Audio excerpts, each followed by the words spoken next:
This one's wife. Another fail. Time to put ARO out of its misery. Hello, I'm H.G. Tudor. Back in March, the world was treated to the supposed launch of American Riviera Orchard, the lifestyle brand that had been concocted by the Duchess of Industrial Beige. Hitherto, this one's wife had run a blog, and she looked to flog some merch alongside of that. Thus it would appear that she had gone full circle, returning to her roots in that regard. At the time of the launch in March, we were treated to a rather vague Instagram post. There were a couple of videos, this one's wife floating about in the kitchen, and some rather strange activity in a ball gown, making it seem more like the trailer for a gothic horror. There was no further content provided, no actual engagement with anybody, and there certainly were not any products to be found that you could look at or even purchase. It was a strange launch. It certainly got plenty of attention, which is what this one's wife loves because it provides her with fuel. But along with that came a lot of challenge fuel because there was a lot of criticism and ridicule. But some of the world waited with bated breath to see what would come next. The rest cocked an eyebrow and observed, thinking, where will this end up? Time ticked by, and next we were treated to the jam scam, which caused much hilarity, as this one's wife purportedly sent out 50 jars of jam, although 50 jars of jam have never been recovered, and various celebrities pushed them on her behalf. This, rather than attracting genuine interest, resulted in yet more ridicule as people queried, has she actually made the jam, has she bought it and sold it, the whole idea looked poorly executed, etc. And once again, while she received plenty of publicity, which would have pleased her, much of it was critical and ridiculing. Next came the jam and dog biscuits, which again just invited yet more ridicule. There was talk of a cookery show tie-in that had been filmed, yet that is not so far seen the light of day. This one's wife was seen mooching around farmers' markets and recently attended the Hamptons for some kind of summit, no doubt seeking to obtain ideas from other people, something that she regularly does by way of character trait acquisition, but also in respect of seeing if there was anybody who'd be interested in essentially investing in this brand. Remember, the rampant sense of entitlement of this one's wife, allied with her magical thinking, causes her to believe that she simply says this: "Hello, I'm the Duchess of Sussex. I have a lifestyle brand. Who wants to pay?" She doesn't think about all of the infrastructure that needs to go into it. Somebody else can do all of that. She doesn't think about the proper marketing of it. Somebody else can do all of that. She simply thinks, well, it's associated with me, therefore it's going to do well. It's linked to me. It's something that is associated with me, and therefore it's bound to succeed, is it not? This is demonstrative of her magical thinking, and is also something that arises from her inherent laziness. She simply believes that whilst the Archwell motto is turn up, do good, with her it's turn up, it'll sell. Yet, in the last 6 months, for here we are in September, there's been no engagement in relation to the Instagram posts that have been put up. No content has been provided beyond those first 2 videos. There's not been any teaser trailers of anything else coming along, glimpses of potential merchandise, other than the jam scam. There hasn't been any recipes perhaps put up. Nothing. It's just a site that sits there. And as mentioned previously, it did not engender the number of followers that someone of the level of global infamy that this one's wife has.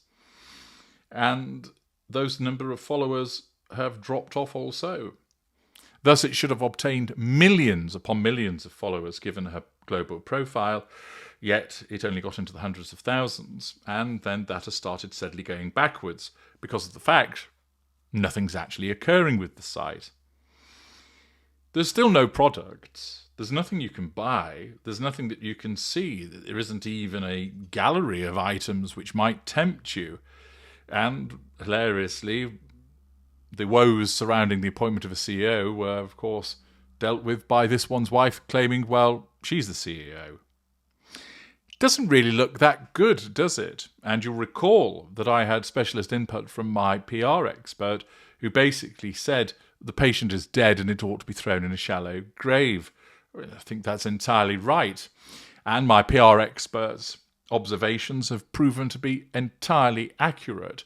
For now, 6 months on, nothing has happened, nothing has moved. But it gets even worse for this one's wife. Victoria Ward, reporting in the Telegraph, tells us the Duchess of Sussex's application to trademark the name of her new commercial venture, American Riviera Orchard, has been refused. The US Patent and Trademark Office warned that businesses cannot trademark geographical locations, noting that American Riviera is a common nickname for Santa Barbara, California, where Prince Harry and this one's wife live. It said the addition of the word orchard does not diminish the primarily geographical descriptiveness of the applied for mark. The Duchess has already soft-launched the brand, which will promote a domestic idyll through the sale of everything from jams, cutlery, and nut butters to placemats and cookbooks. The website was launched on March the 14th with a holding page inviting supporters to join a waiting list to be kept updated. And that is one hell of a waiting list about products availability and updates. Since then, this one's wife has delivered jars of homemade strawberry jam to a group of high-profile, high-net-worth friends who obligingly promoted the delicious product on Instagram. The USPTO warned that the descriptions of the Duchess's products could fit into multiple trademark categories, stating that cocktail napkins could be paper or textiles, while cooking utensils could be manual or electric.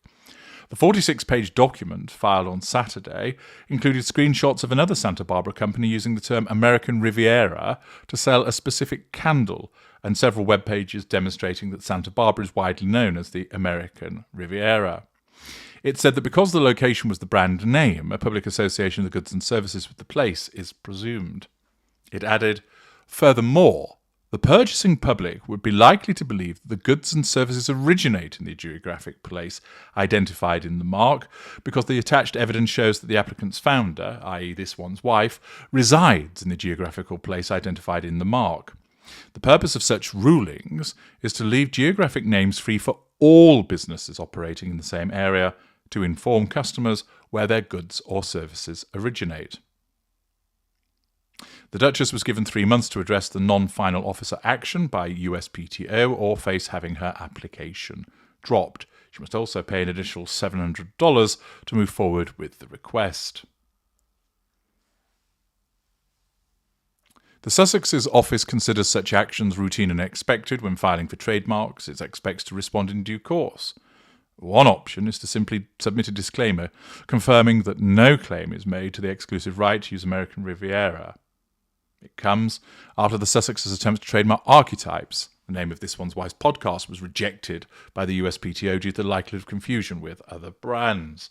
So another failure for this one's wife as her attempt to trademark American Riviera Orchard fails. It really is time to put ARO out of its misery, isn't it? It does nothing, it offers nothing, you can't buy anything, it doesn't engage, there's no content, and it doesn't seem to be going anywhere. Typically, this one's wife relies on the launch for the purposes of seeking the prime aims. Remember, everything that she does when it comes to involving with other people is in the pursuit of the prime aims. She uses this lifestyle brand to try and control people, to draw fuel from them, to obtain character traits by obtaining other people's ideas and passing them off as her own. And furthermore, the residual benefit would be wanting to make a lot of money.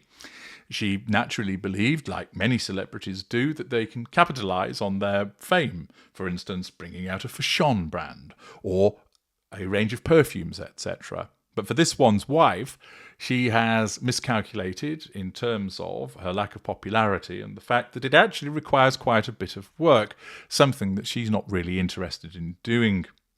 This once again demonstrates how ill-fated ARO is.